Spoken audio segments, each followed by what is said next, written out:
नमस्कार, नाशिकची गौरी या माझ्या यूट्यूब चॅनलमध्ये तुमच्या सगळ्यांचं खूप खूप मनापासून स्वागत। रेसिपीची वेळ झालेली आहे। सगळ्यांना शुभ दुपार। आज आपण बघणार आहोत गवारीच्या शेंगांची चविष्ट अशी रस्सा भाजी कशी करायची ते। अगदी लहान मुलांपासून सगळ्यांना आवडेल अशी।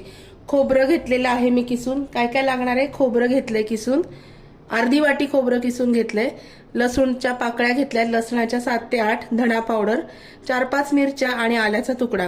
गावठी गवार होती ती मीठ घालून स्वच्छ धुवून मीठ घालून छोट्या कुकरमध्ये मी उकडून घेतलेली आहे।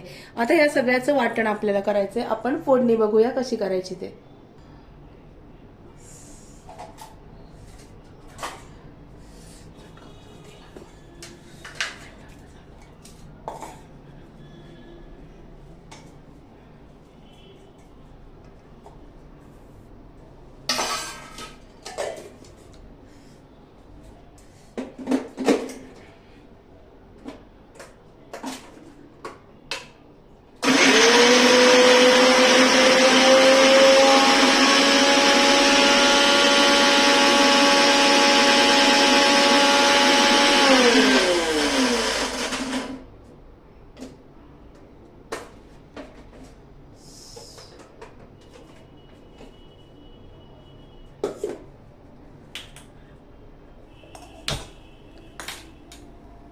आता आपण तेल तापलंय छान, थोडीशी मोहरी टाकली, जिरं टाकलं, हिंग, हळद।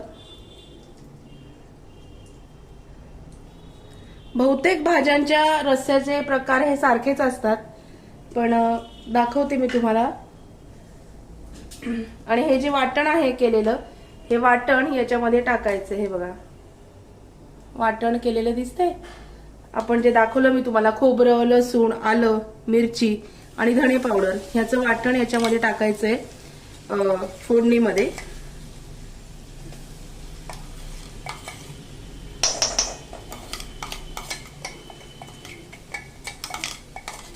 हे बघा, हे वाटण टाकल्यानंतर हळद घातली होती मी थोडी, अजून घालते हळद, आणि हे छान परतून घ्यायचं। खोबऱ्याचा किस पटकन छान परतवला जातो। हे छान परतवून घ्यायचं। हे बघा, उकडलेली गवार आहे आपल्याकडे। ही उकडलेली गवार याच्यामध्ये घालूया।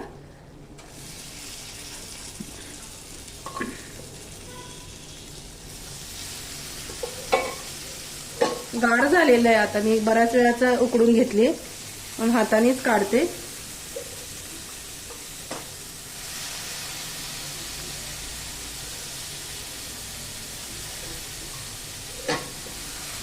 आणि हे छान हलवून घ्यायचं मस्त।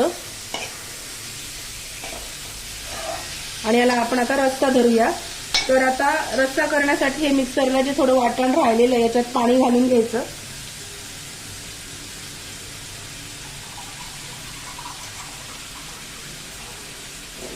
आणि हे आपण याच्यामध्ये घालूया।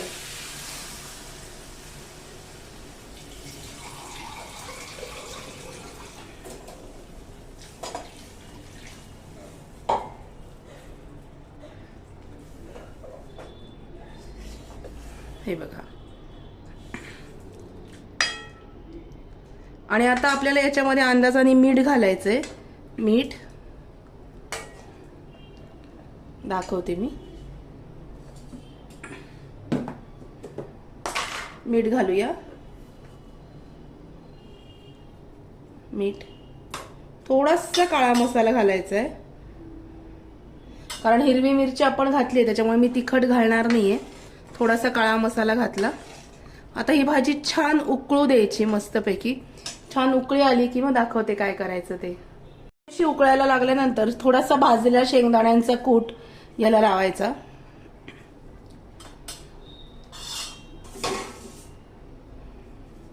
म्हणजे मग रस्सा थोडा छान लागतो। भाजलेले जे दाणे असतात ना आपले शेंगदाणे, त्याचा कूट याला थोडंसं लावायचं। थोडंसं उकळी आल्यानंतर हे बघा, आपण काळा मसाला चवीला घातलेला आहे। लाल तिखट का नाही घातलं, कारण हिरवी मिरची मी घातली होती म्हणून लाल तिखट मी घातलं नाही. थोडा काळा मसाला मी घालते. हे बघा. आणि आता भाजी छान उकळून घ्यायची. आमच्याकडे भाज्यांना थोडासा गूळ लागतो. गूळ हा ऑप्शनल आहे, तुम्हाला लागला तर तुम्ही घालायचा, नाही लागला तर नाही घातला तरी सुद्धा चालेल. भाजी मस्तपैकी उकळायला लागलीये. थोडासा गूळ याच्यात घालणार मी. गूळ ऑप्शनल आहे, तुम्हाला नाही लागला तुम्ही नाही घातला तरी सुद्धा चालेल. आणि थोडीशी हिरवीगार अशी कोथिंबीर याच्यामध्ये घालणार